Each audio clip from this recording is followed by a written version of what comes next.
کہ شان حبیبی ان اللہ و ملائکتہ یصلون علی النبی یا ایھا الذین آمنوا صلوا علیہ وسلموا تسلیما اللهم صل علی سیدنا حبیبنا مولانا محمد صلاة دائمة مقبولة تؤدي بها عنا حقه العظیم چشم رحمت کا کشا سوئے من انداز نظر اے قریشی لقبی ہاشمی و مطلبی سیدی انت حبیبی و طبیب قلبی آمدہ سوئے تو قدسی فے درما طلبی حسن یوسف دم عیسیٰ ید بیضا داری آنچ خوبا ہما دارند تو تنہا داری صلی اللہ علیہ نبی امیہ وآلہ وصحابہ اجمعین اعوذ باللہ من الشیطان الرجیم بسم اللہ الرحمن الرحیم وَإِلَى مَدْيَنَ أَخَاهُمْ شُعَيْبًا قَالَ يَا قَوْمِ اعْبُدُوا اللَّهَ مَا لَكُم مِّنْ إِلَٰهٍ غَيْرُهُ قَدْ جَاءَتْكُمْ بَيِّنَةٌ مِّن رَّبِّكُمْ فَأَوْفُوا الْكَيْلَ وَالْمِيزَانَ وَلَا تَبْخَسُوا النَّاسَ أَشْيَاءَهُمْ وَلَا تُفْسِدُوا فِي الْأَرْضِ بَعْدَ إِصْلَاحِهَا ذَلِكُمْ خَيْرٌ لَّكُمْ إِن كُنتُم مُّؤْمِنِينَ وَلَا تَقْعُدُوا بِكُلِّ صِرَاطٍ تُوعِدُونَ وَتَصُدُّونَ عَن سَبِيلِ اللَّهِ مَنْ آمَنَ بِهِ وَتَبْغُونَهَا عِوَجًا وَاذْكُرُوا إِذْ كُنتُمْ قَلِيلًا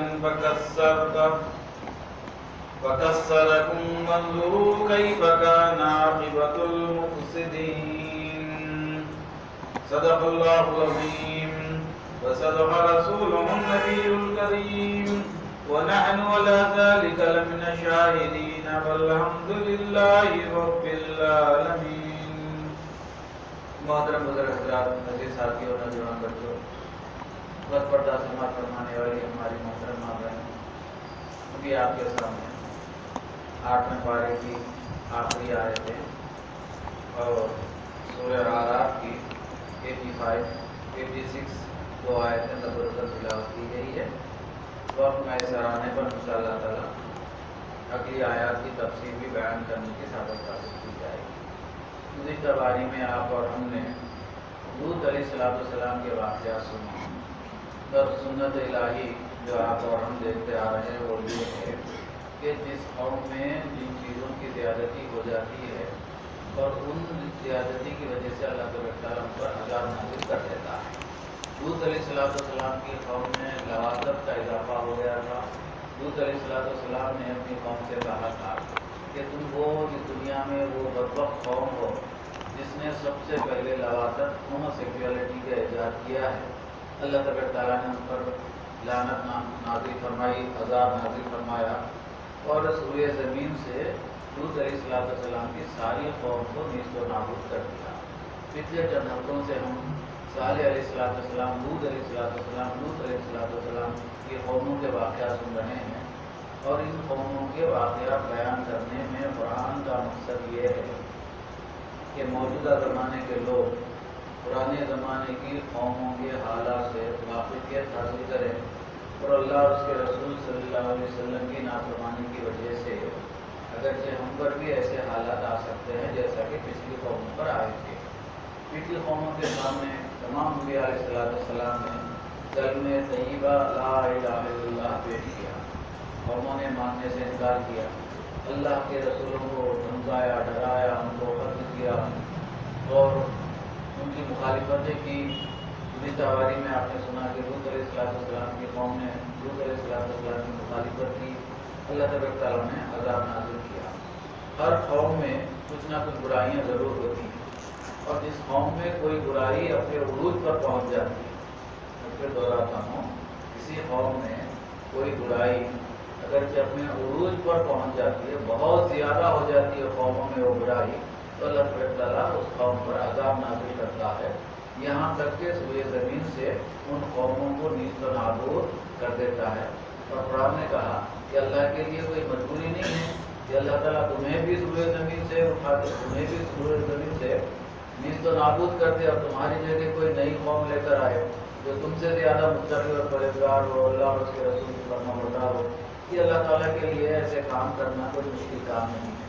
انہیں واقعات میں سے آپ سن رہے ہیں کہ ہر امت میں جو برائیاں ہوتی ہیں وہ برائیوں کو اجاگر کیا جا رہا ہے، اور ہمارے لیے ان واقعات میں نصیحتیں ضرور ہوتی ہیں۔ ہر قوم میں جو برائی ہے وہ برائی کی وجہ سے جو عذاب نازل کیا گیا ہے، اور موجودہ زمانے کی قوموں میں بھی وہ برائیاں ہیں۔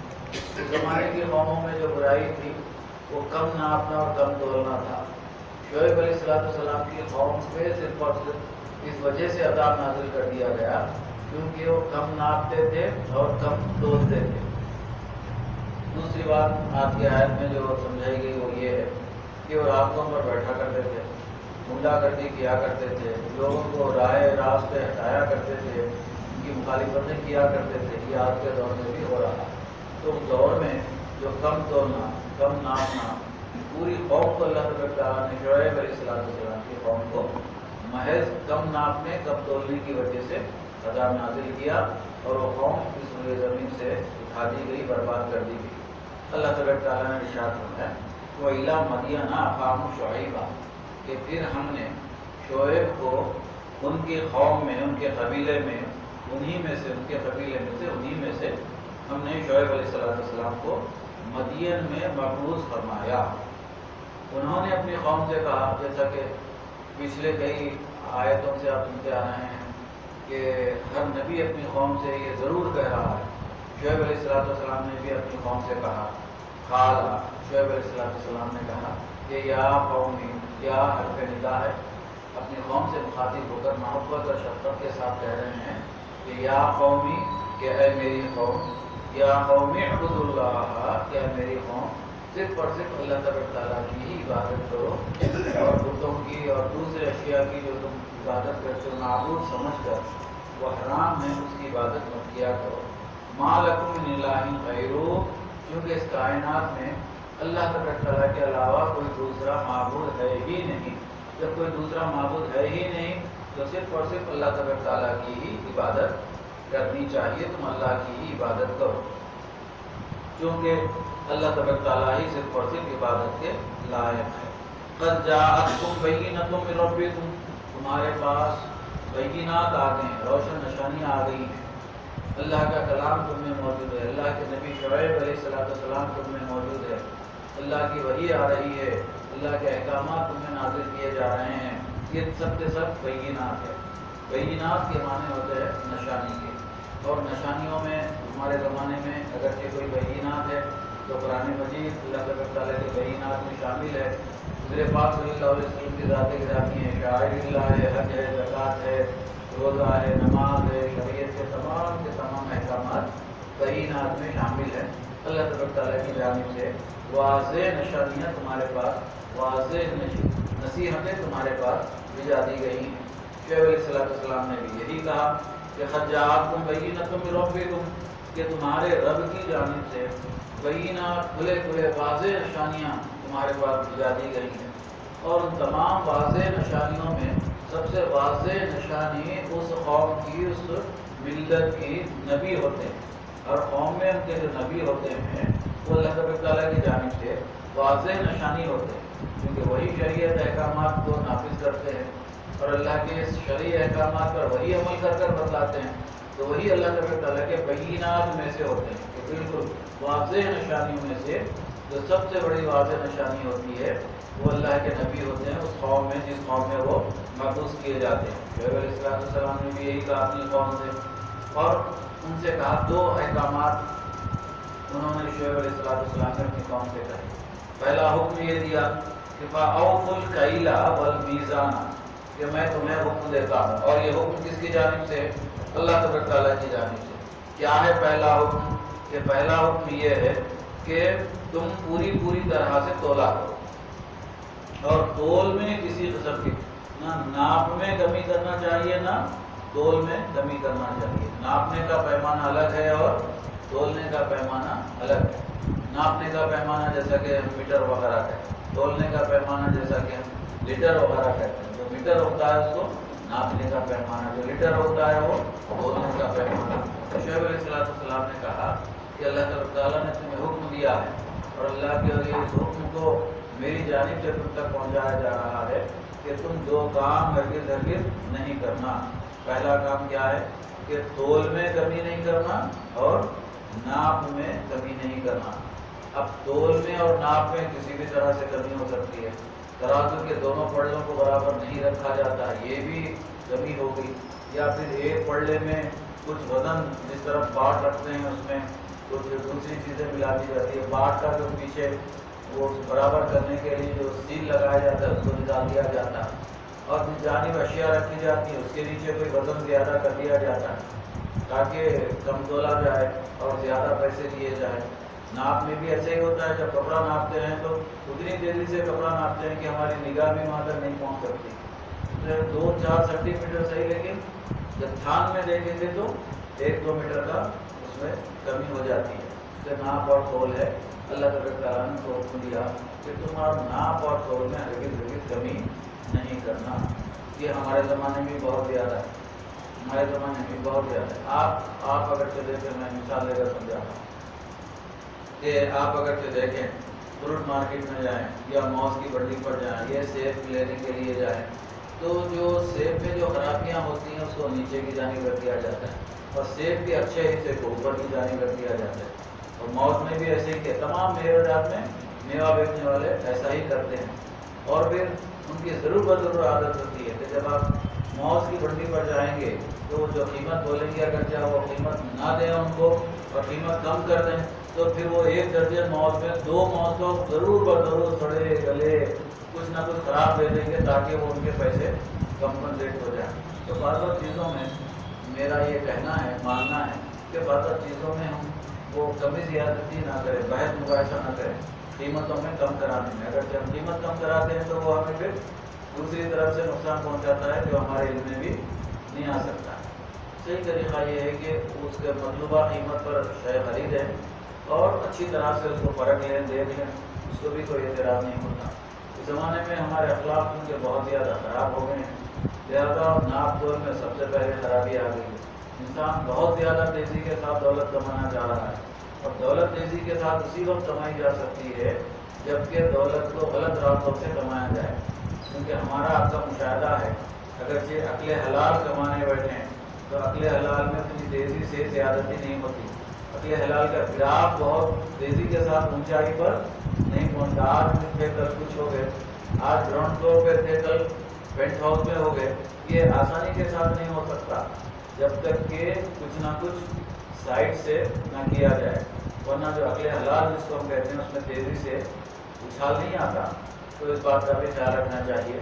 ساری کی ساری قوم کو شعیب علیہ السلام نے سمجھایا کہ تم اس طرح سے مت کرو، اور انہوں نے کہا کہ وَلَا تَبْخَسُوا النَّاسَ أَشْيَاءَهُمْ، اور لوگوں کو کم تول کر ان کی چیزوں کو نہ دو، کیونکہ تم ان سے جو چیز کی قیمت مقرر کر رہے ہو وہ قیمت تو لے رہے ہو، جو بھی آپس میں قیمت طے ہو گئی وہ قیمت تو تم لے رہے ہو، لیکن تم لوگوں کو کم تول کر دے رہے ہو، قیمت تو برابر لے رہے ہو۔ شعیب علیہ السلام نے کہا کہ وَلَا تَبْخَسُوا النَّاسَ أَشْيَاءَهُمْ، تم لوگوں کو ان کی اشیاء میں سے جو بھی شے آپس میں طے ہوئی قیمت تو برابر لے رہے ہو، لیکن اشیاء میں کمی کر رہے ہو، تولنے میں کمی کر دیتے ہو۔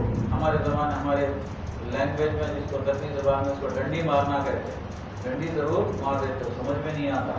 پھر انہوں نے کہا شعیب علیہ السلام نے کہ تم وَلَا تُفْسِدُوا فِي الْأَرْضِ بَعْدَ إِصْلَاحِهَا، کہ اب زمین میں اللہ کے نبی شعیب علیہ السلام آ گئے ہیں، اصلاح ہو رہی ہے، اصلاح ہو گئی ہے، فلاح و بہبود کے کام ہو رہے ہیں، لوگوں کے جو کیریکٹر میں گراوٹ آ گئی تھی وہ گراوٹ دور ہو رہی ہے، لوگوں کے کیریکٹر اچھے ہو رہے ہیں، لوگ دین کی طرف راغب ہو رہے ہیں۔ جب ایسا وقت آ رہا ہے تو تم پھر اس دین میں گراوٹ کا سبب مت بنو، اس دین کی مخالفت کا سبب مت بنو، کیونکہ اب اصلاح ہو گئی ہے۔ اصلاح ہونے کے بعد پھر تم وہ اس میں فساد مت برپا کرے۔ اصلاح ہونے کے بعد کیا کہا شعیب علیہ السلام، فی الارض بعد اصلاحھا، اب اصلاح ہو گئی ہے، اللہ کے نبی آ گئے ہیں شعیب علیہ السلام اور احکامات بھی آ رہے ہیں، تو بنی نوع انسان جو گمراہی میں بہت دور تک چلے گئی تھی، اس کو اللہ کے فضل و کرم سے گمراہی سے نکال کر رشد و ہدایت کی طرف لایا جا رہا ہے۔ تب یہ قوموں کے لیے یہ رشد و ہدایت کی طرف لانا گویا کہ اصلاح ہو، جو اصلاح کا کام ہے وہ بظاہر دیکھنے میں آسان ہوتا ہے، لیکن یہ اصلاح کا کام بہت زیادہ مشکل ہوتا ہے، کیونکہ ہم جو فی زمانہ اصلاحی کام کر رہے ہیں، اس بات پر غور کیجیے، ہم جو فی زمانہ اصلاحی کام کر رہے ہیں، جہاں اصلاح ہونی چاہیے وہاں پر ہم اصلاح نہیں کر رہے ہیں۔ اور پرانے زمانے کے بزرگان دین کا یہ طریقہ تھا کہ وہ بیرونی اصلاح کم کیا کرتے تھے، یہ جو ظاہری اصلاح جس کو ہم کہتے ہیں، ظاہری اصلاح پر وہ توجہ نہیں دیتے تھے، وہ باطنی اصلاح پر توجہ دیتے تھے، کیونکہ اگرچہ ایک مرتبہ باطن درست ہو گیا، تمام جو ہماری زندگی میں خرابی آتی ہے وہ باطن کی وجہ سے آتی ہے، اندرونی خرابیوں کی وجہ سے پورے کا پورا ڈھانچہ ہمارا خراب ہو جاتا ہے۔ تو پہلے کے جو بزرگان دین تھے وہ جو کچھ کیا کرتے تھے وہ بیرونی طور پر زیادہ توجہ نہیں دیتے تھے، بلکہ وہ اندرونی طور پر، جس کو دل کہتے ہیں، جس کو نفس کہتے ہیں، نفسوں کو سدھارا کرتے تھے، دلوں کا علاج کیا کرتے تھے، کیونکہ ان کے پاس اگرچہ ایک تو ہے ہمارا ظاہر جس کو آپ دیکھ رہے ہیں، وہ ظاہر میں ہم نماز پڑھ رہے ہیں، روزہ رہ رہے ہیں، رکوع کر رہے ہیں، سجدہ کر رہے ہیں، یہ سب کا سب کیا ہے، ہمارا ظاہر ہے۔ بزرگان دین کی نگاہیں ظاہر پر کم ہوتی تھی، باطن پر زیادہ ہوتی تھی، کیونکہ ان کے پاس جب تک باطن کی اصلاح نہ ہو تو ظاہر کا کچھ فائدہ نہیں ہوتا تھا، ان کے پاس باطن کی اصلاح نہ ہو تو ظاہری یہ ہے شو ہے اس کا کچھ اثر نہیں ہوتا تھا ان کے پاس۔ اب وہ اندرونی اصلاح کیا ہے، بہت آسانی سے سمجھا جا سکتا ہے۔ اندرونی اصلاح یہ ہے کہ اگرچہ ہمارے دل میں کسی کے بارے میں بغض ہے، عناد ہے، دشمنی ہے، اپنے بھائیوں کے بارے میں، رشتہ داروں کے بارے میں، مسلمانوں کے بارے میں بغض ہے، عناد ہے، کینہ ہے، کپٹ ہے، دشمنی ہے، یہ اندرونی بیماریاں، اور جب تک یہ اندرونی بیماریاں نہ جائیں گی تو یہ ظاہر درست نہیں ہو سکتا۔ آپ لاکھ نمازیں پڑھ لیجئے، لاکھ خبا وبا پڑھ لیجئے، آپ اچھا ڈریسنگ کر لیجئے، عطر وغیرہ لگا لیجئے، نماز پڑھ لیجئے، یہ بزرگان دین کے پاس یہ نماز دکھاوے کی نماز ہوتی تھی، ان کے پاس نماز تو ان کے پاس وہی نماز ہوتی تھی اگرچہ باطن صاف ہے، اگرچہ دل کے اندر کسی کے بارے میں بغض نہ ہو، دشمنی نہ ہو، دل اگرچہ دشمنی سے پاک ہو، دل اگرچہ بغض سے پاک ہو، اور ہمارا جو گھریلو ماحول ہے، ہمارا جو رشتہ داروں کا جو ماحول ہے، وہ رشتہ داروں کا ماحول اگرچہ اچھا ہے، ہم گھر والوں کے ساتھ اچھے ہیں، تو حضور پاک صلی اللہ علیہ وسلم نے کیا فرمایا، حضور پاک صلی اللہ علیہ وسلم نے ارشاد فرمایا، تم میں سب سے بہتر وہ ہے جو اہل کے ساتھ اچھا ہو، جو گھر والوں کے ساتھ اچھا ہو وہی سب سے اچھا ہے، کیونکہ گھر سے ہی تمام چیزیں نکلتی ہیں، بچے کی تربیت گھر میں ہی ہوتی ہے، تو گھر پہلے اچھا ہونا چاہیے۔ یہ بھی ہمارا دل بھی ایک گھر ہے، ہمارا دل بھی کیا ہے، ایک گھر ہے، جیسا کہ ہم یہ بیرونی گھر کی سجاوٹ کرتے ہیں، اسی طرح سے یہ ہمارا اندرونی جو دل ہے، یہ اندرونی دل کی بھی سجاوٹ کرنی چاہیے، اور یہ اندرونی دل کی سجاوٹ ہوتی ہے، دل میں اگرچہ بغض ہے، کینہ ہے، کپٹ ہے، لوگوں کے ساتھ دشمنی ہے، تو پھر یہ دل کی صفائی نہیں ہوئی۔ لاکھ آپ ظاہری طور پر نماز پڑھ لیجئے، لوگ تو آپ کو نمازی بولیں گے، لیکن ہمیشہ دل میں یہ بات کھٹکتے رہے گی، میں نے تو نماز پڑھ لی ہے لیکن میرے دل میں تو فلانا آدمی کے بارے میں برائی رہی، اللہ تبارک تعالیٰ میری نماز کو قبول کرے گا یا نہیں قبول کرے گا، میں ماں باپ کا نافرمان ہوں، اللہ تعالیٰ میں ماں باپ کا نافرمان ہونے کے باوجود کیا میری نماز قبول کرے گا، میں اپنے بیوی بچوں کو صحیح ڈھنگ سے پال نہیں سکتا، میں اپنے رشتہ داروں کی خیر خواہی نہیں کرتا، میں لوگوں کے ساتھ اچھا برتاؤ نہیں کرتا، تو کیا اللہ تبارک تعالیٰ میری نماز قبول کرے گا کیا؟ اس لائن پر سوچئے تو پھر ہم کو سمجھ میں آئے گا کہ نہیں، یہ بیرونی جو ہماری صفائی ہے اس سے پہلے ہمیں کیا کرنا چاہیے، اندرونی صفائی کرنا چاہیے۔ اندرونی صفائی اگرچہ میرا تجربہ ہے، میں آپ کو بتاتا ہوں، اگرچہ آپ کسی کو گاڑی چھوڑنے کے لیے کہیے 10 مرتبہ بولیا، 10 مرتبہ، اس لیے میرا جو طریقہ ہے نا وہ یہ ہے، میں کبھی بھی کسی کو گاڑی چھوڑنے کے لیے بولتا ہوں، بلکہ میں ان سے گاڑی چھڑوانے کی کوشش کرتا ہوں، تو منہ پہ نہیں بولتا کہ بھائی آپ گاڑی چھوڑیے، نہیں، ان کے لیے دعا بھی کرتا ہوں، پھر کچھ ایسا کر رہتا ہوں کہ کوشش کرتے رہتا ہوں کہ ان کو خود بخود داڑھی چھوٹ جانا چاہیے. اور داڑھی اسی وقت چھوٹتی ہے، یہ بیرونی اگرچہ ظاہر اچھا ہو تو داڑھی نہیں چھوٹتی. آپ اچھی طرح سے غور کیجیے، یہ بیرونی اگرچہ ظاہر جس کو ہم کہتے ہیں وہ اچھا ہوگی تو داڑھی نہیں چھوٹتی. جب اندرونی اصلاح ہو گئی، قلب کی اصلاح ہو گئی، تو کسی کے واضح و بیان کی ضرورت ہی نہیں ہے، خود بخود داڑھی چھوٹ جاتی. ہم خود یہاں دیکھ رہے ہیں اللہ کے فضل و کرم، کئی لوگوں کو دیکھ رہے ہیں خود بخود داڑھی آ جا رہی ہے، خود بخود داڑھی چھوٹ جا رہی ہے. جب ان کو اس بات کا احساس ہو جائے گا کہ داڑھی چھوٹنے کا، میں تو واقعہ بیان کرتا ہوں. ہمارے شیخ علامہ رشید پاشا صاحب اللہ رحمۃ اللہ تعالیٰ علیہ اپنے درس میں داڑھی کے اوپر درس میں کوئی بات آ گئی، تو داڑھی کے بیان میں وہ یہ بتا رہے تھے کہ بہت پرانی بات ہے، 25-30 سال 35 سال پرانی بات ہوں گی. تو اپنے درس میں یہ بتا رہے تھے کہ ہمیں داڑھی چھوڑنا چاہیے شرعی لحاظ سے.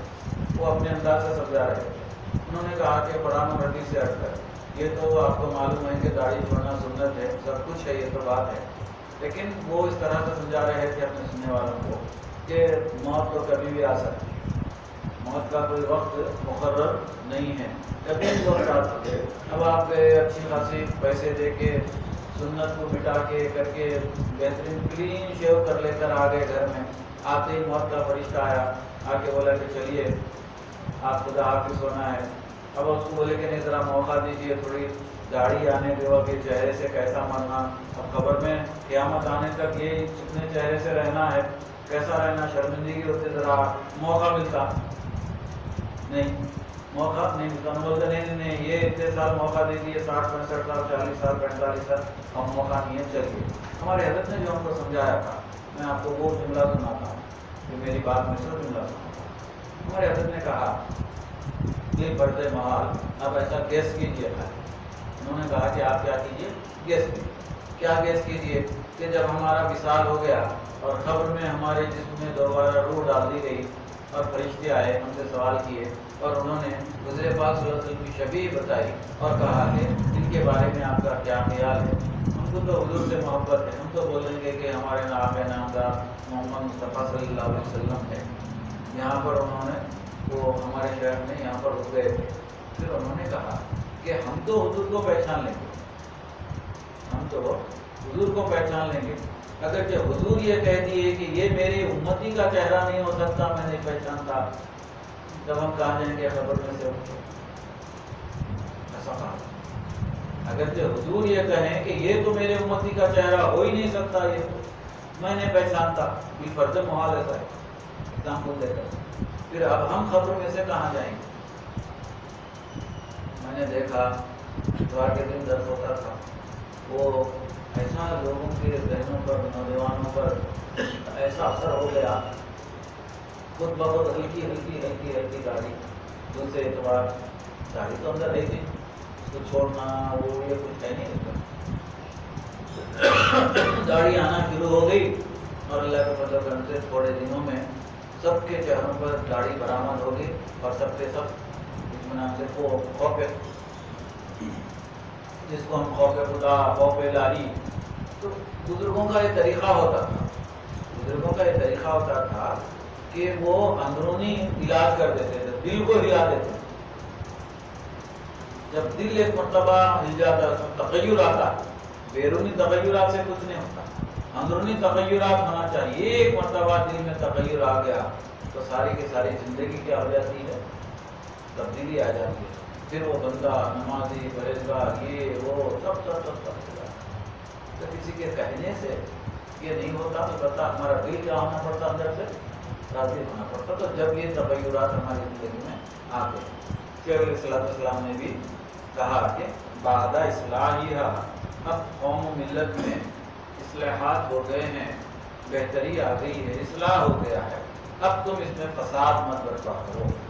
ذالکم خیر لکم ان کنتم مؤمنین، اگر تم ایمان لانے والے ہو تو یہ تمہارے لیے سب سے زیادہ بہتر بات. اگر جو تم ایمان لانے والے ہو تو تمہارے لیے بہترین مشورہ دے رہا ہوں کہ مستقبل میں بھی اگر تم ایمان قبول کرنے والے ہو تو بہترین مشورہ یہ ہے کہ تم زمین میں فساد برپا مت کرو. فساد کی بارہا میں تاریخ سناتے رہتا ہوں، فساد فساد فساد جو استعمال کرتے ہیں، فساد کے معنی یہ ہے کہ کسی صحیح چیز کے غلط استعمال کو فساد کہتے ہیں۔ فساد کے معنی کیا ہے؟ صحیح چیز کے غلط استعمال کو فساد کہتے ہیں۔ نقص امن ہو گیا، فساد ہو گیا، وہاں پر بھی وہی معنی، یعنی امن و امان تھا، امن و امان کو آپ نے بگاڑ دیا، امن و امان کا غلط استعمال کیا، تو وہاں پر آپ نے فساد کا غلط استعمال کیا۔ اطباء کے پاس فساد خون بھی ایک اصطلاح ہے، فساد خون بھی ایک اصطلاح ہے، خون میں خرابی آ جانا وہ بھی ایک اصطلاح ہے۔ تو جہاں جہاں فساد کا استعمال ہوتا ہے وہاں اس کے معنی یہ ہوتے ہیں کہ کسی بھی چیز کے غلط استعمال کو کیا کہتے ہیں؟ فساد کہتے ہیں۔ تو یہ امن، نقص امن اگر سے ہو جاتا ہے، امن خراب ہو جاتا ہے تو پھر اس کو فساد کہا جاتا ہے، کیونکہ امن کا غیر ضروری استعمال کیا گیا، غلط استعمال کیا گیا۔ اس کے بعد انہوں نے کہا کہ وَلَا تَقْعُدُوا، قاعدے سے وَلَا تَقْعُدُوا، لا تَقْعُدُوا، اور نہیں بیٹھا کرو۔ قاعدے کو بھی قاعدہ اس لیے کہتے ہیں کہ اس میں نماز میں کیا ہوتا ہے؟ بیٹھا جاتا ہے، اس لیے اس کو قاعدہ کہتے ہیں۔ قاعدے کے معنی بیٹھنے کے۔ تو شیخ علیہ السلام نے اپنے قوم سے کہا کہ وَلَا تَقْعُدُوا بِكُلِّ صِرَاطٍ، کہ تم راستوں پر مت بیٹھا کرو۔ یہ پرانی احکامات ہے، اگر پرانی احکامات پر عمل ہو گیا نا تو گارڈن سرچ وغیرہ کچھ کرنے کی نہیں۔ اب آپ بہت بڑھ کر تعجب ہوتا ہے کہ جہاں پر بھی گارڈن سرچ ہو رہا ہے تمام کے تمام مسلم مہیلا دکھ رہے،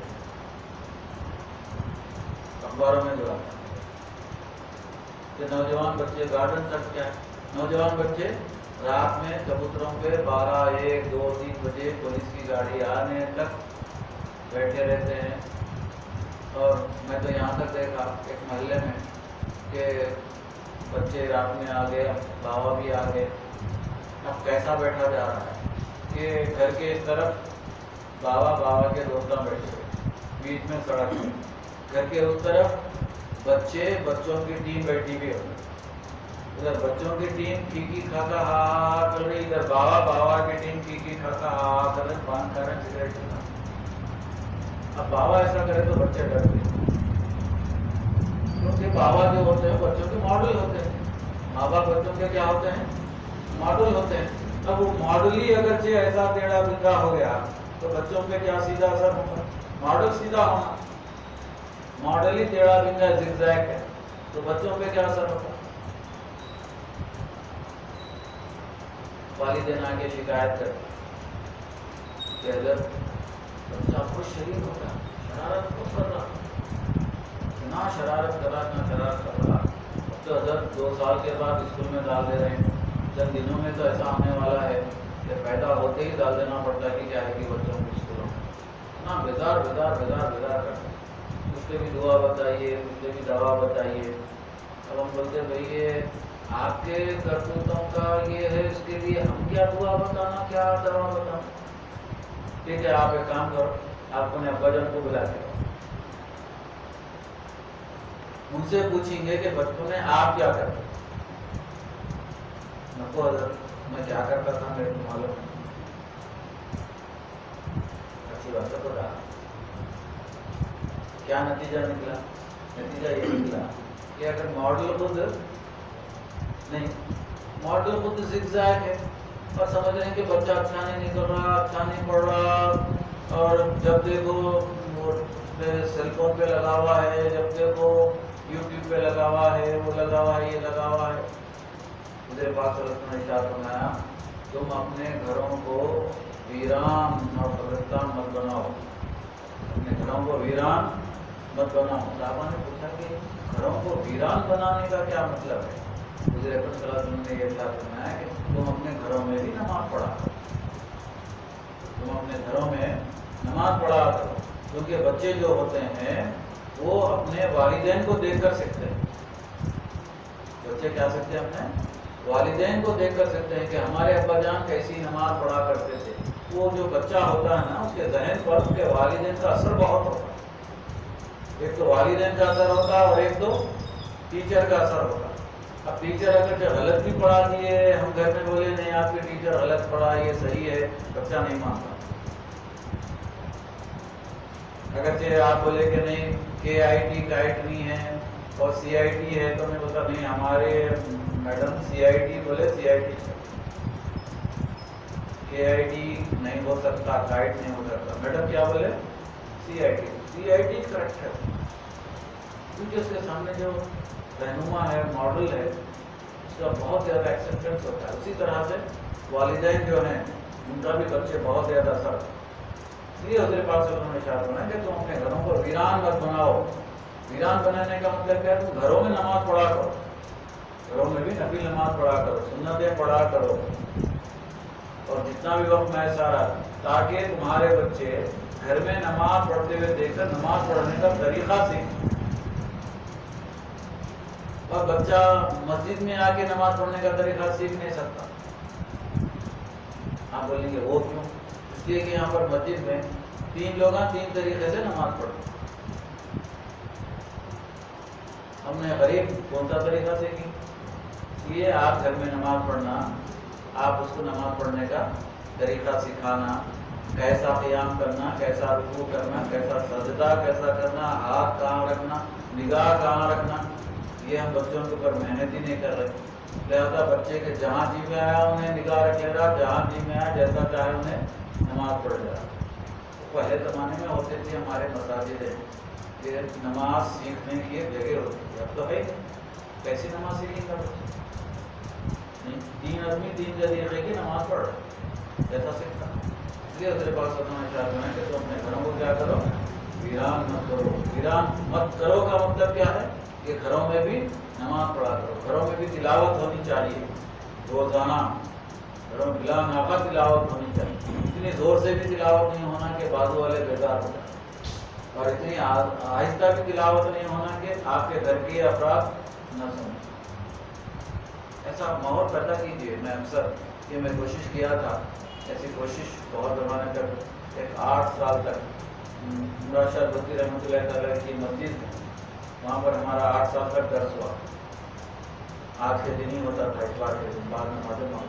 تو میں ایک تحریک پیش کیا, کیونکہ جو ہمارے بزرگ ہوتے ہیں ریٹائرمنٹ کے بعد ان کو کچھ کام زیادہ ہوتا نہیں, تو میں تجویز پیش کیا کہ آپ گپ شپ کرنے کے بجائے عصر کی نماز کو یہاں جو آتے ہیں آپ حضرات یہیں پر بیٹھے رہیں, اتوار کے دن یہیں پر بیٹھے رہیں اور ڈسکس کریں آپس میں. ڈسکس کیا کرنا ہے کہ سب مل کے قرآن شریف پڑھنا پڑے, سب مل کے کیا کرنا, تلاوت کرنا. تلاوت کرنے میں آپ کی غلطی جو رہی ہے سامنے والے صاحب بول رہے تھے, ان کی جو غلطی رہی وہ سامنے والے صاحب سامنے والے صاحب بول رہے تھے. اس لیے جو ہم نے تلاوت میں جو غلطیاں ہیں وہ غلطیاں کیا ہو جاتی ہیں, دور ہو جاتی ہیں. اب اگر یہ شرما کے گھبرا کے رہے تو دنیا سے چلے جائیں گے, لیکن تلاوت کی غلطیاں ویسی ساتھ لے کے چلے جائیں گے. اور قیامت میں یہ ہونے والا ہے کہ اگر یہ اندھے بہرے گونگے اٹھا دیے, قرآن مجید میں لوگ پوچھیں گے کہ الہ العالمین میں تو دنیا میں اندھا بہرا گونگا تھا ہی نہیں, آنکھیں وغیرہ تھی, کان وغیرہ تھے, اب تو یہاں پر ایسا کیوں اٹھا ہے؟ اللہ تعالیٰ کا ارشاد ہونے کے نہیں, بات ایسی نہیں ہے, تو دنیا میں تھا لیکن تو اندھا ہی تھا, تو دنیا میں تھا لیکن تو بہرا ہی تھا کہ تیرے سامنے میرا کلام قرآن مجید موجود تھی, تو کبھی پڑھنے کی کوشش نہیں کیا, سمجھنے کی کوشش نہیں کیا, برتنے کی کوشش نہیں کیا, عمل کرنے کی کوشش نہیں کیا. تیرے سامنے حضور اکرم صلی اللہ علیہ وسلم کا اسوہ حسنہ ہے, لیکن اس کو عمل کرنے کی, اطاعت کرنے کی کوشش نہیں کیا, تو لہذا تو دنیا میں بھی بہرا تھا. آنکھیں ہونے کے باوجود بھی تو اندھا تھا, کان ہونے کے باوجود بھی بہرا تھا, زبان ہونے کے باوجود بھی تو گونگا تھا. کیوں کہ جس چیز کے لیے زبان دی گئی تھی وہ زبان اس چیز میں استعمال نہیں ہوئی, جس چیز کے لیے نگاہیں دی گئی تھیں وہ نگاہیں وہاں پر صحیح طریقے سے استعمال نہیں ہوئی ہیں. بعض وقت چھوٹے چھوٹے مسائل میں بہت پریشان کر دیتے ہیں ہمیں کہ نگاہوں کے اٹھنے کا ایک مسئلہ ہے. بعض وقت ایسا ہوتا ہے کوئی خاتون جاتے رہتی ہے تو اس کو نگاہیں آمدن پڑ جاتی ہیں, اور بعض وقت گھور کر بھی اس کو 1 سے 2 مرتبہ دیکھا جاتا ہے. تو حضرت پاک صلی اللہ علیہ وسلم نے ارشاد فرمایا, ایک مرتبہ ایسا ہوا یہ خاتون آئی تو حضرت علی رضی اللہ تعالیٰ عنہ کی نگاہ پڑ گئی اس خاتون پر، حضور پاک صلی اللہ علیہ وسلم نے ملاحظہ فرمایا۔ پھر دوسری مرتبہ حضرت علی رضی اللہ تعالیٰ عنہ کی نگاہ پڑی تو حضور پاک صلی اللہ علیہ وسلم نے ٹوک دیا اور کہا کہ اے علی، پہلی جو نگاہ پڑی تھی وہ بغیر کسی اختیار کے فطری، پہلی جو نگاہ تھی وہ کیا تھی؟ وہ فطری، بے اختیار، اس میں اختیار نہیں تھا انسان، فطری طور پر وہ پہلی نگاہ اٹھ گئی تھی۔ اب جو دوسری نگاہ اٹھی ہے وہ ارادتاً اٹھی، ایسے پیارے الفاظ ہیں نبی کے مطابق۔ دوسری نگاہ کیا ہے؟ ارادتاً اٹھے ہیں، دوسری نگاہ ارادتاً اٹھی ہے، لہذا اس کا محاسبہ ہوگا، اس کا کیا ہوگا؟ حساب ہوگا۔ پہلی نگاہ بغیر ارادے کے اٹھ گئی تھی ماں، لیکن دوسری نگاہ بغیر ارادے کے نہیں اٹھ سکتی، لہذا اس کا محاسبہ ہونے والا ہے۔ انہوں نے سمجھایا کہ راستوں پر مت بیٹھا کرو، مت مذہب ہوتے ہیں کلچر، شام میں رات میں جا کے چند محلے ہمارے مشہور ہیں، میں نام نہیں لیتا، آپ لوگوں کو ناراضی کا سبب بنتا ہے۔ یہ محلہ بھی ویسے چبوترا سسٹم، ادھر کے محلے بھی ویسی ہے چبوترا سسٹم۔ ابھی ایک مثال دے کر بات، میں یہ مثال کو ایسی نہیں، بالکل حقیقت صحیح بات، یہ چبوترا سسٹم اسلام میں نہیں ہے۔ اب آپ بولیں گے کہ یہ چبوترا سسٹم نکلا کہیں کو،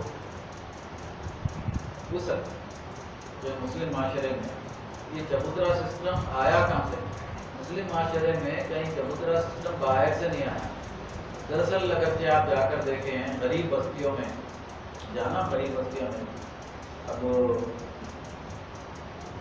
قربانی کا مہینہ تو شروع ہو گیا، جب قربانی دیں گے تو سمجھتا ہوں سال میں ایک مرتبہ تو قربانی لے کر غریب بستیوں میں جاؤ، سید نگر میں جاؤ، مظفر سر میں جاؤ، مصطفیٰ نگر میں جاؤ، اوپر کے پہاڑی علاقوں میں جاؤ، کیسے رہ رہے ہیں لوگ، دیکھو کیسا ان کا لائف اسٹائل ہے، آپ کو دیکھے تو تعجب ہوں گا، اتنی غربت ہے ان کے پاس، وہاں پر جا کے دیکھو تو کچھ انسانیت کی خدمت کرنے کا جذبہ بھی ابھرتا انسان کی طرف۔ یہ قربانی وغیرہ کیوں ہے اسلام میں؟ اس لیے کہ جو غربا ہیں، مساکین، ان کی کیا کیا جائے؟ خدمت کی۔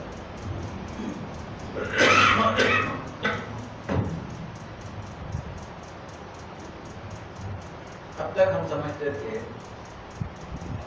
کہ یہ ہماری نئی ایجاد ہے چبوترا سسٹم، تو آج ہمیں معلوم ہوا کہ چبوترا سسٹم ہماری نئی ایجاد نہیں ہے۔ چبوترا سسٹم تو بہت سالوں صدیوں پرانی بات ہے، لیکن اس میں اہم بات کیا ہے کہ چبوترا سسٹم مومنوں میں نہیں تھا، مسلمانوں میں نہیں تھا۔ کیوں؟ یہ شعیب علیہ السلام مسلمانوں سے مخاطب ہو کر نہیں فرما رہے کہ تم چبوتروں پہ مت بیٹھو، یہ کس سے وہ آپ کی مخاطبت ہے؟ وہ لوگ جو ایمان میں داخل نہیں ہیں، مومن نہیں ہیں، کافر ہیں، مشرک ہیں، ان سے مخاطبت ہے آپ کی کہ تم لوگ چبوترا سسٹم ختم کرو، راستے پہ مت بیٹھا کرو، اور راستے پر بیٹھنے سے تم کیا کر رہے ہو کہ جو لوگ نیکی کی طرف راغب ہو رہے ہیں ان کو نیکی سے روک رہے ہو، نیکی سے روک رہے، راستوں میں بیٹھ کر، گلیوں میں بیٹھ کر، مختلف عنوانات سے گلیوں میں پھر رہے ہیں، راستوں میں بیٹھ رہے ہیں اور سمجھ رہے ہیں کہ آگے ہم اصلاحی کام کر رہے ہیں۔ شعیب علیہ السلام نے کیا کہا؟ اور یہ چبوتروں پہ بیٹھنا کس کا کام ہے؟ کہ آیت شریفہ سے کیا معلوم ہوا ہمیں؟ چبوتروں پہ بیٹھنا مسلمانوں کا کام نہیں ہے، کافروں کا کام۔ کیونکہ اس سے مخاطبت کون ہے؟ یہ کافر۔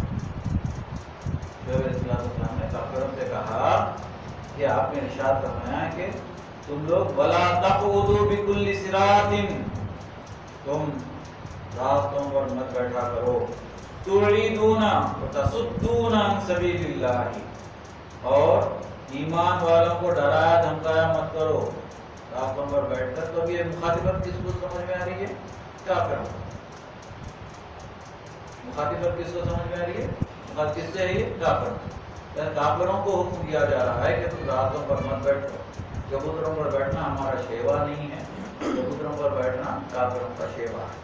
تو میں آپ کو بتا رہا تھا کہ یہ مسلمانوں میں چبوترا سسٹم نکلا کیسا. تو آپ اس کے لیے سلم ایریا میں جانا پڑے گا. وہاں پر جا کے سلم ایریا کا مطلب وہ خراب ایریا نہیں ہوتا، وہ انگلش میں ویسا استعمال کرنے سے.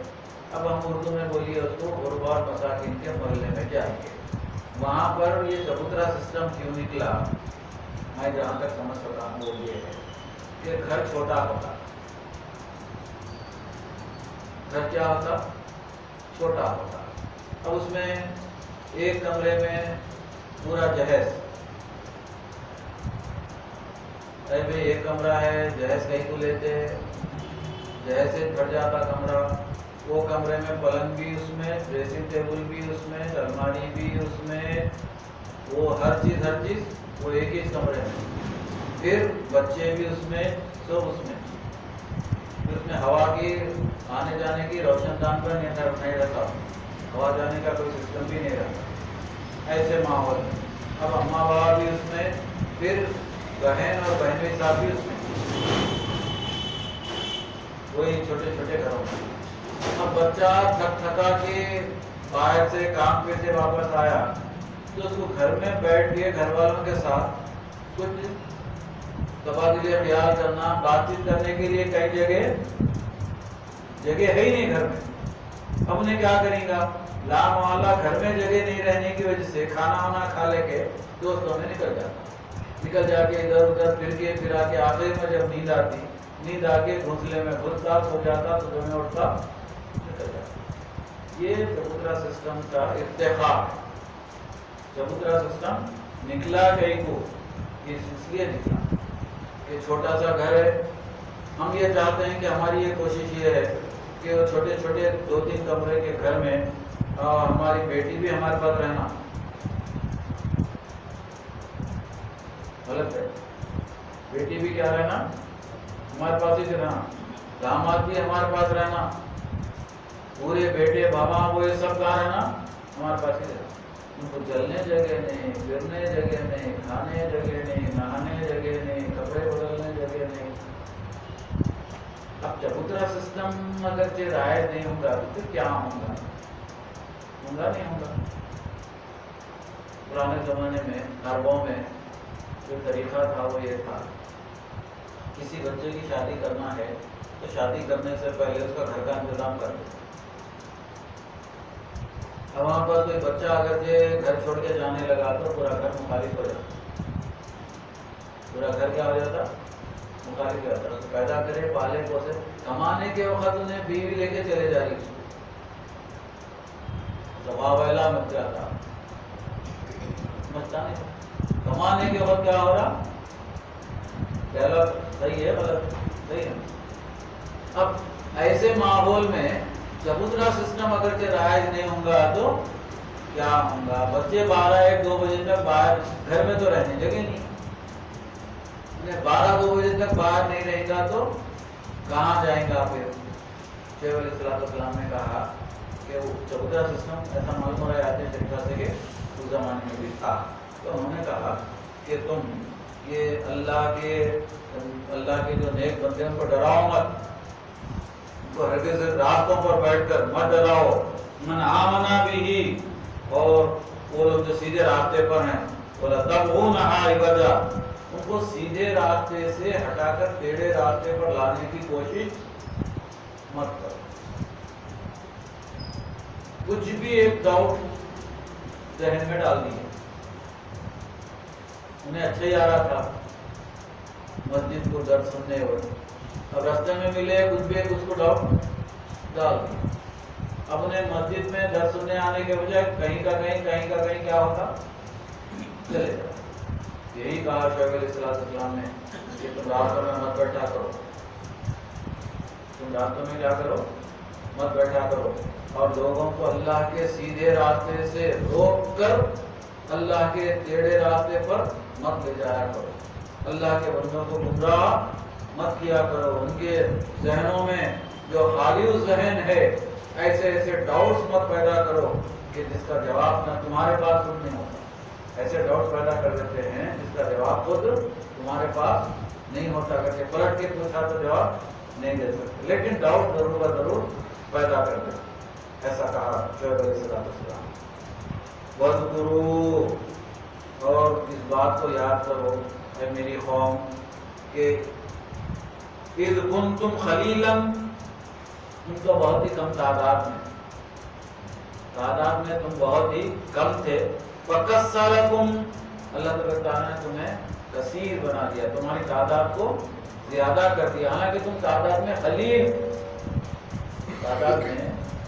تھے، لیکن اللہ تعالیٰ نے تمہارے خاندان کو وسیع بنا دیا، خاندان کو کثیر کر دیا ہے۔ تو تم کیا کرو کہ ان باتوں کو، ان زمانے کو یاد کرو کہ اب دیکھیے آپ ایک کپل ہوتا ہے، میاں بھی اچھے رہتے ہیں، نیک رہتے ہیں، اللہ تعالیٰ ان کی اولاد دیتا ہے، اولاد سے اولاد ہوتی ہے، اولاد سے اولاد ہوتی ہے، تو ان کا قبیلہ کیا ہوگا؟ جب ان کی شادی ہوئی تھی تو دونوں تھے، اب جب دیکھے تھے 15-20 سال 22 سال کے بعد ان کے پاس ان کا قبیلہ زیادہ ہوگا۔ شیخ علیہ السلام نے کہا کہ اللہ کی اس نعمت کو یاد کرو کہ تم خلیل سے اللہ تعالیٰ نے تمہیں کثیر بنا دیا، تم چھوٹے سے تھے اس ذریع زمین پر، اے میری امت شیخ علیہ السلام مدین والو، انظر کیف کان عاقبۃ المفسدین، اور دیکھو، یاد کرو، غور کرو کہ اللہ تعالیٰ نے مفسد قوموں کا، فساد پھیلانے والے قوموں کا کیا انجام کر دیا۔ ہود علیہ السلام کے قوم کو تم نے دیکھا، اور صالح علیہ السلام کی قوم کو دیکھا، نوح علیہ السلام کی قوم کو دیکھا، اور لوط علیہ السلام کی قوم کو دیکھا تم نے کہ اللہ اور اس کے رسول کی نافرمانی کرنے کی وجہ سے اور زمین میں فساد برپا کرنے کی وجہ سے اللہ تعالیٰ نے ان قوموں کے ساتھ کیا کیا۔ وَإِنْ كَانَ طَائِفَةٌ مِّنْكُمْ، اور اگر تمہاری ایک جماعت اس دین پر ایمان لائی ہے، آمنوا بالذین، ایمان لائی ہے جس کے ساتھ میں بھیجا گیا ہوں، جس دین کے ساتھ میں مبعوث ہوا ہوں، اگر اس دین پر تم میں سے ایک جماعت ایمان لائی ہے تو ارسلت بہ، جس کی طرف میں بھیجا گیا ہوں، طائفۃ لم یؤمنوا فاصبروا، اور ایک جماعت ایمان نہیں لائی، دونوں جماعتوں کی طرف میں مبعوث کیا گیا، اس میں سے ایک جماعت نے مجھ پر ایمان لے آئی اور دوسری جماعت ایمان نہیں لائی، تو شیخ علیہ السلام نے کہا کہ جو قوم، جو جماعت ایمان نہیں لائی ہے، اس جماعت کے بارے میں تم صبر کیا۔ مکی زندگی میں، ابتدائی زندگی میں، جب لوگوں کو، صحابہ اکرام رضی اللہ تعالیٰ عنہ کو تکلیفیں دی جا رہی، گرم گرم ریت پر لٹا کر گھسیٹا جا رہا، آگ کے ڈلوں پر لٹا کر گھسیٹا جا رہا، ایسے وقت میں جب حضور پاک صلی اللہ علیہ وسلم کا گزر ہوا ایک مرتبہ، ایک صحابی کو ایذا دی جا رہی، تکلیف دی جا رہی تھی، ایذا دی جا رہی تھی، تو وہاں سے حضور اکرم صلی اللہ علیہ وسلم کا گزر ہوا اور انہوں نے للکار کر حضور پاک صلی اللہ علیہ وسلم کو پکارا، تو حضور پاک صلی اللہ علیہ وسلم نے ان کے قریب جا کر کیا جواب دیا؟ صبر کرو۔ کیا کہا کہ صبر کرو، صبر کرو، صبر کرو، کیونکہ پچھلی جو قومیں تھیں، قرآن جو قصص بیان کرتا ہے وہ ہماری نصیحتوں کے لیے بیان کرتا ہے۔ حضور پاک صلی اللہ علیہ وسلم نے کہا کہ صبر کرو، پچھلی قوموں میں یہ ہوتا تھا، حضور پاک صلی اللہ علیہ وسلم، پچھلی قوموں میں یہ ہوتا تھا کہ لوہے کے جو پنجے ہوتے تھے، لوہے کے پنجوں سے حق گوئی کی وجہ سے، ایمان لانے کی وجہ سے ان کے جسموں سے گوشت کو نوچ لیا جاتا، پچھلی قوموں پر ایسے عذاب نہ، گھوڑوں کو باندھ کر ان کے جسموں کو چیر دیا جاتا تھا۔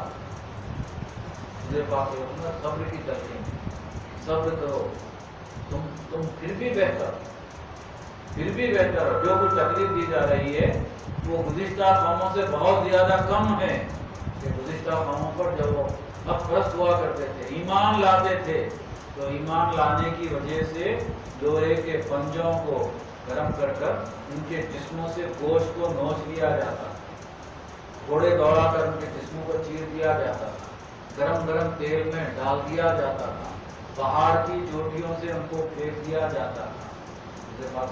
صبر کی ترتیب، کہا کہ صبر کرو صبر کرو. وہ صبر کرنے کا ہی نتیجہ یہ تھا کہ 23 سالہ مختصر سے وقفے میں، بلکہ دیکھا گیا تو 10 سالہ مدنی زندگی کے بعد وہی صحابہ اکرام رضی اللہ تعالیٰ عنہ جن کو تکلیف دی جاتی تھی، جزیرۃ العرب سے اسلام نکل کر دنیا کے بیشتر علاقے میں پہنچ گیا، اور وہی لوگ جن کی بے عزتی کی جاتی تھی، وہی صحابہ اکرام رضی اللہ تعالیٰ عنہ جن کی بے عزتی کی جاتی تھی، اللہ تبارک تعالیٰ نے بلند اور بالا مقام پر ان کو پہنچا دیا. حضور پاک صلی اللہ علیہ وسلم نے ارشاد فرمایا کہ صبر کیا کرو. شعیب علیہ السلام نے بھی اسی نہج میں کہا کہ جو ایمان لا لیے ہیں تو ایمان لانے والوں پر ہمیشہ ایسا ہوا کہ جو بے ایمان رہتے ہیں وہ سختیاں برتتے ہیں. شعیب علیہ السلام نے کہا کہ تم کیا کرو، صبر کیا کرو. فاصبروا حتی یحکم اللہ بیننا، یہاں تک کہ اللہ تعالیٰ یحکم اللہ بیننا، اللہ تعالیٰ ان کے اور ہمارے درمیان میں فیصلہ فرمائے. یہاں تک صبر کیا کرو، کیونکہ تم حق پر ہو تو ہمیشہ اللہ تعالیٰ حق کے ساتھ رہتا ہے، تمہارے ساتھ ہی اللہ کا فیصلہ ہوگا. لیکن پھر وقت کیا کیا کرو، صبر کیا کرو. وہ خیر الحاکمین، اللہ تعالیٰ سب سے بہترین فیصلہ کرنے والا ہے. شعیب علیہ السلام کی جو علاقہ ہے، جو قبیلہ ہے، وہ مدین کا علاقہ. قرآن مجید میں 2 قوموں کے بارے میں آتا ہے. ایک تو ہے اصحاب مدین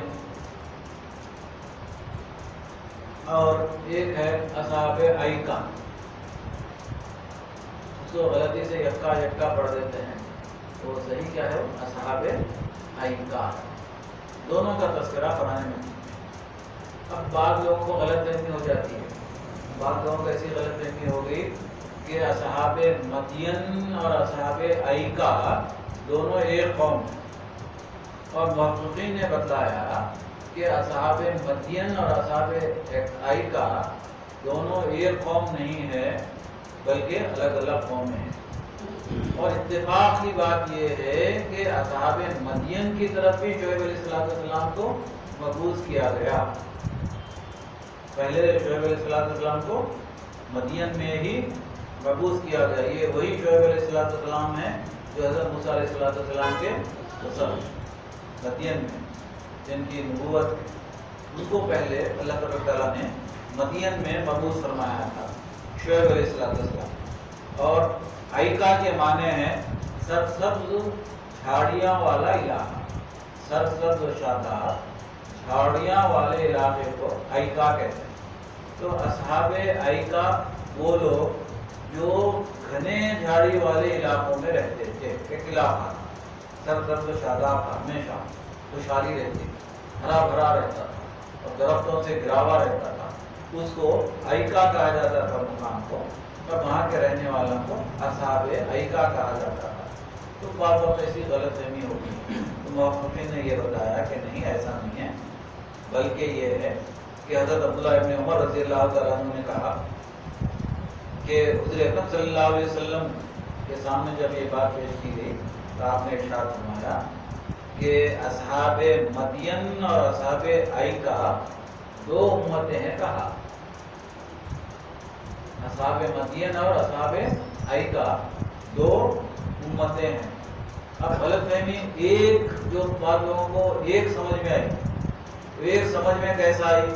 وہ ایک سمجھ میں ایسا ہی ہے کہ بات دراصل یہ ہوئی کہ جب شعیب علیہ السلام نے اپنی قوم کو کم تولنے اور کم ناپنے کی ترغیب دیتے رہے. انبیاء علیہ السلام کا کام یہی ہوتا ہے، پہلے ترغیب دیتے ہیں، اس کے بعد ترغیب دیتے ہیں. ترغیب کے معنی ہے سمجھانا، رغبت دینا. ترغیب کے معنی ڈرانا. جب نہیں ڈرتے یہ قوم تو پھر جب نہیں سمجھتی ہے قوم تو اللہ کے عذاب سے کیا کرتے ہیں؟ ڈراتے. تو اللہ کے عذاب سے جو ڈراتے ہیں اس کو ترغیب کہا جاتا ہے. اور وعدہ بھی ہوتا ہے کہ اگر تم نیک کام کرو گے تو اللہ تعالیٰ تمہیں جنت میں داخل کرے گا. اس کی ضد میں وعید ہوتی ہے.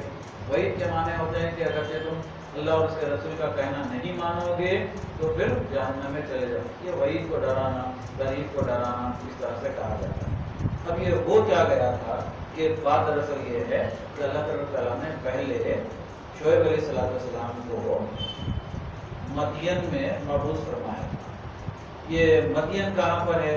یہ مدین یہ ہے کہ لوط علیہ السلام کی جو قوم تھی وہ اس سے جو متصل شاہراہ تھی، اب جو حجاز اور شام اور فلسطین، یمن، مصر تک وہ شاہراہ جاتی.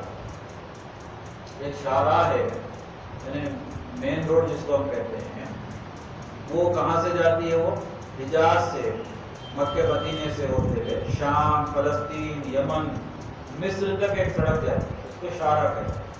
اسی سڑک کے پاس ایک آبادی تھی، وہ آبادی کا نام مدین تھا اس زمانے، اور بحر قلزم کے کنارے رہا کرتا تھا، اور اس کی جو سرحد تھی وہ حجاز سے ملتی جلتی. حجاز کے معنی مکہ مدینے کی جتنی بھی سرزمین ہے اس کو حجاز کہا جاتا ہے، پرانے زمانے سے اس کو حجاز کہتے ہیں. تو ان کی سرحدوں سے وہ شاہراہ ملی ہوئی تھی.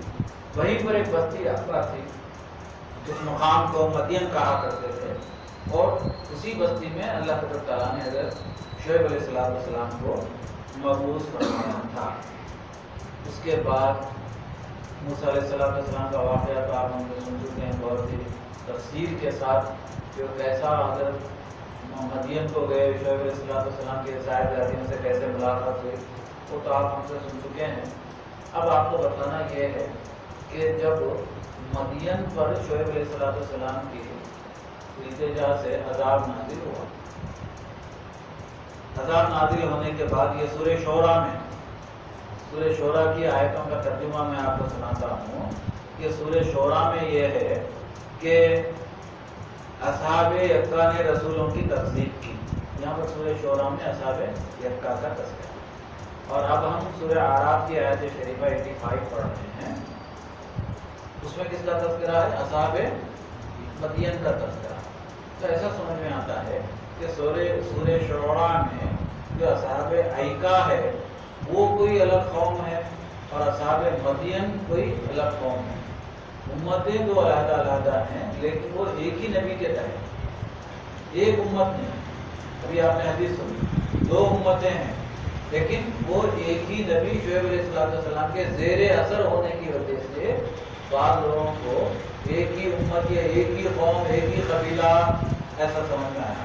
بات دراصل یہ ہے جو میرے سامنے یہاں پر لکھی گئی ہے تحریر، اس میں یہ ہے کہ شعیب علیہ السلام کی قوم پر جب عذاب نازل ہوا، عذاب نازل ہونے کی وجہ کیا تھی کہ وہ کم تولا کرتے تھے، کم ناپا کرتے تھے، اور ان کے پر چبوترا سسٹم بہت زیادہ ہو گیا جو آج کل ہمارے پاس بھی ہے. راستوں پر بیٹھا کرتے تھے، نیک لوگوں کو ڈرایا دھمکایا کرتے تھے، اور لوگوں کو نیکی کے راستے سے نکال کر برائی کے راستے پر گامزن کر دیا کرتے تھے. شعیب علیہ السلام کی قوم کے یہ 3 بڑے کام تھے جس کی وجہ سے اللہ تعالیٰ نے شعیب علیہ السلام کی قوم پر عذاب نازل کر دیا. لیکن جو اللہ والے ہیں، جو شعیب علیہ السلام ہیں، ان کے ماننے والے ہیں، اس عذاب سے محفوظ و معمون رہ گئے. عذاب سے کیا ہوئے؟ محفوظ رہ گئے ہیں، ان پر وہ عذاب کا اثر نہیں ہوا. اس کے قریب میں ہی اصحاب ایکا. اصحاب ایکا کیا ہے کہ ایک جنگل ہے، سمجھے، ہرا بھرا، جھاڑیوں سے گھرا ہوا، بہت ہی خوبصورت سا وہ ہے، یعنی جھاڑیوں سے گھرا ہوا جو چھت ان کے جہاں رہتے تھے قبیلہ، وہ پورے کے پورے قبیلے کا جو چھت تھا وہ جھاڑیوں سے گر گیا. جھاڑیوں سے کیا ہو گیا تھا؟ گر گیا.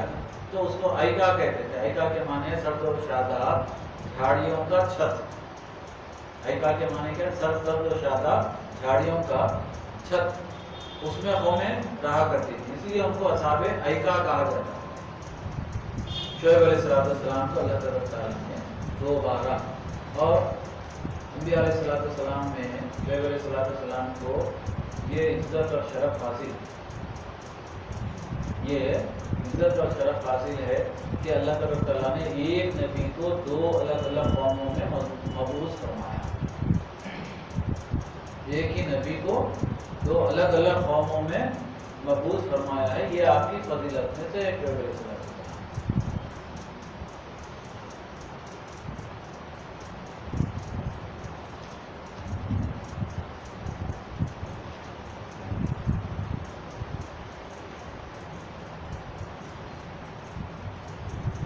مدین کی ہلاکت کے بعد باقی عمر شعیب علیہ السلام اصحاب ایکا کے ساتھ زندگی گزاری، ان کو وحدت کی دعوت دیتے رہے، اللہ تبارک تعالیٰ کی یکتائی کی طرف بلاتے رہے، اور پھر اس کے بعد وہ بھی جیسا کہ تمام قومیں کرتی ہیں تکذیب قومیں جو اللہ اور اس کے رسول کی تکذیب کرتی ہیں، اصحاب ایکا نے بھی شعیب علیہ السلام کی تکذیب کی، مسلسل 7 دن تک، یہ بڑا عجیب و غریب واقعہ ہے، آپ سنیے، مسلسل 7 دن تک مسلسل گرمی ہوتے رہی، کیا ہوتے رہی؟ مسلسل گرمی ہوتے رہی۔ اب جیسا ہی گرمی ہوتے رہی تو گرمی کی حدت اور شدت سے یہ اصحاب ایکا کیسے ہوئے، اصحاب ایکا کیسے ہوئے؟ یہ قوم تو اچھی طرح سے رہتی تھی، جب شعیب علیہ السلام کی تکذیب کرنے لگی تو اللہ تبارک تعالیٰ نے ان پر گرمی کا عذاب نازل کر دیا۔ وہ بھی کیسا گرمی کا عذاب نازل کر دیا کہ رات میں اتنی شدت کی گرمی ہونے لگی تو وہ لوگ گرمی کی شدت سے بچنے کے لیے وہ جھاڑیوں میں جا کر پناہ گزین ہو گئے، اس لیے ان کو اصحاب ایکا کہا جانے لگا کہ وہاں پر ٹھنڈک تھی، ہرا بھرا تھا، سبز و شاداب تھا، تو وہاں پر پوری قوم جا کے ایک کے بعد ایک کے بعد ایک کے بعد ایک کے بعد پوری قوم جا کے وہاں پر آباد ہو گئی، کیونکہ گرمی باہر بہت ہے، وہ مقام بہت زیادہ ٹھنڈا ہے۔ جب ساری کی ساری نافرمان قوم وہاں پر جمع ہو گئی تو اللہ تبارک تعالیٰ نے، اب وہ یہ سمجھ رہے تھے کہ ہم گرمی سے نجات مل گئی ہے، گرمی سے نجات پر ہم اب ٹھنڈے مقام پر، لیکن اللہ تبارک تعالیٰ کا منشا یہ تھا کہ ان پر عذاب نازل کیا ہے۔ اب وہاں پر یہ ہوا کہ اللہ تبارک تعالیٰ نے ان پر آگ برسائی۔ اب یہ گرمی بھی آگ کی ایک صورت ہی ہے، جیسا کہ حدیث مبارکہ میں کہ بخار بھی جہنم کے گرمی کی ایک صورت، بخار بھی کیا ہے؟ گرمی، جہنم کے عذاب کی بخار جس کو کہتے ہیں، جہنم کے عذاب کی ایک صورت ہے۔ تو یہ لوگ یہ سمجھے کہ ہم ٹھنڈے مقام پر آ گئے ہیں، اب گرمی کے عذاب سے بچ گئے، اللہ تبارک تعالیٰ نے ان پر آگ کا عذاب نازل کیا، اور ساری کی ساری قوم جو ایکا میں رہتی تھی، اصحاب ایکا، اللہ تبارک تعالیٰ نے سورہ زمین سے اس قوم کو نیست و نابود کر دیا، ایک زلزلہ آیا، اور پھر اس کے بعد یوم ذلہ کا عذاب اس قوم کو کہا جاتا ہے کہ وہ آئے، وہ چھت کے نیچے رہا کرتے تھے، سائے میں رہتے تھے، سائے میں رہنے کی وجہ سے ان کو ایسا کہا جاتا تھا، ذل کہتے، سایہ، سائے میں رہتے تھے، سائے میں رہ کر اپنے آپ کو محفوظ سمجھا کرتے تھے، لیکن اللہ کا عذاب تو کسی بھی طرح سے آ سکتا ہے۔ یہ ہمارے لیے بھی عبرت کی بات ہے، یہ ہمارے لیے بھی عبرت کی بات ہے۔ عبرت کی بات کیا ہے؟ اب ہم ایسا محسوس کرتے ہیں کہ گرما آ گیا، بہت تیز گرمی ہو گئی، یہ ہو گئی، وہ ہو گئی، اس کے بعد ہم اے سی کے کمرے میں چلے گئے، ٹھنڈک محسوس کرتے ہیں، تو ہم جیسے ہی اے سی کے کمرے میں جاتے ہیں تو ٹھنڈک محسوس کرتے ہیں، تو ہم کو وہ بہت اچھا لگتا ہے، چلو گرمی سے راحت محسوس۔ اب جیسا ہی گرمی سے راحت محسوس ہوئی، پھر ہمارے اے سی کے کمرے سے باہر دوسرے کمرے میں آتے ہی پھر اللہ کی گرمی کا کیا ہوتا، احساس ہوتا نہیں، ہمارا گھر تو پورا سنکلائز اے سی کا رہتا، پھر گرمی کا احساس ہوتا۔ یہ قوم نے بھی ایسے ہی سمجھا کہ چلو ہم تو اب بہت ہی ٹھنڈے مقام پر، اب ہم گرمی سے بچ گئے، جیسا کہ ہم سمجھتے ہیں کہ اے سی میں جانے سے گرمی سے بچ گئے۔ اللہ تبارک تعالیٰ نے آگ کا عذاب نازل کیا، ان پر زلزلے آئے، اور ساری کی ساری قوم اس دنیا سے فوت ہو گئی۔ شعیب علیہ السلام نے اپنی بیٹی کی شادی حضرت موسیٰ علیہ السلام سے کر دی تھی، اور وہ مکے چلے گئے تھے اور وہیں پر فوت ہو گئے ہیں شعیب علیہ السلام، اور ان کی عمر 140 سال ہے۔ اور روایتوں میں یہ بھی ہے کہ حجر اسود جو ہے، حجر اسود کے سامنے مسجد حرم میں ان کی تدفین ہوئی تھی اس زمانے میں، کیونکہ یہ حتیم ہے، اور اس بارے میں بھی یہ مشہور ہے کہ وہاں پر کئی ایک انبیاء علیہ السلام، بلکہ خانہ کعبہ کے اطراف میں کئی ایک انبیاء علیہ السلام کے مزارات ہیں، جو اس زمانے میں آتے تھے تو وہیں بچ جاتے تھے، ان کی نیت ہوتی تھی کہ وہیں پر ان کا انتقال ہو جائے، تو شعیب علیہ السلام کی قبر بھی وہیں پر ہے۔ اور ایک تحقیق یہ بھی ہے کہ ان کی خبر حضرت حضر موت شیبن میں ہے، لیکن زیادہ رائے پہلا قول۔ شیخ حفظ الرحمان جن کی کتاب قصص الانبیاء سے مسلسل 18 انبیاء علیہ السلام کے واقعات آپ کو سنائے ہیں، یہاں وہ کتاب ہے، تو بہت ہی اچھے مؤرخ ہیں، اور انہوں نے یہ لکھا اپنی کتاب میں بھی آپ کو سنایا تھا یہ بات، جب ہم سورہ مائدہ میں شعیب علیہ السلام کے واقعات سنے، وہاں پر بھی ایک جو آیت آئی تھی تو وہاں پر بھی ہم نے تفصیل سنی تھی، تو اس میں یہ تھا کہ جو محقق ہیں انہوں نے لکھا، حفظ الرحمان نے لکھا تھا کہ ایک جگہ ہم نے دیکھی، وہ جگہ کون سی تھی؟ وہ جگہ تھی جس کو شبام بھی کہتے ہیں، جو شیون میں ہے، جو حضر موت کے پاس، وہاں پر ایک لمبی سی خبر ہے، اور اس خبر کے بارے میں مشہور ہے کہ وہ شعیب علیہ السلام کی خبر ہے، کیونکہ پرانے زمانے کے لوگوں کا جو ہائٹ ہوتا تھا بہت زیادہ لمبا، ہمارا وہ ہائٹ بہت زیادہ چھوٹا ہوتے ہوتے ہوتے ہوتے اب 5 فٹ سے بھی کم ہو گیا بولنے کی بات، اب نہ جانے قیامت تک اور کتنا چھوٹا ہو جاتا ہے۔ پہلے ہم لوگ بونوں کو چڑھاتے تھے، اب ہم لوگ کو کیا ہو جا رہا ہے؟ شعیب علیہ السلام کی قوم کیا ہے؟ بہت لمبی، آپ کی خبر بہت لمبی، اور قوم کی ہائٹ بھی بہت زیادہ ہے، تو وہاں پر ایک خبر ہے، وہاں پر حضر موت میں، اور بارے میں یہ مشہور ہے کہ کیونکہ لوگ وہاں پر حضرت شعیب علیہ السلام کی قوم جو برباد ہو گئی تھی، اور شعیب علیہ السلام اس قوم سے نکل کر حضر موت میں آ گئے تھے، وہاں پر ان کا انتقال ہو گیا، روایت ایسی ہے، تو وہاں پر ان کی خبر موجود ہے، لوگوں کا ازدحام رہتا ہے وہاں پر ان کی خبر کی زیادہ، بہت زیادہ لوگ وہاں پر حضرت شعیب علیہ السلام کی قوم جو تھی باقی، اور جو موجودہ زمانے میں لوگ مسلمان ہیں، وہ سب کے سب اس زمانے سے لے کر آج تک جو ان کی قوم باقی رہ گئی تھی مسلمان ہو کر، اور آج جو مسلمان ہیں وہ سب کے سب شعیب علیہ السلام کی قبر کی زیارت کے لیے جاتے ہیں۔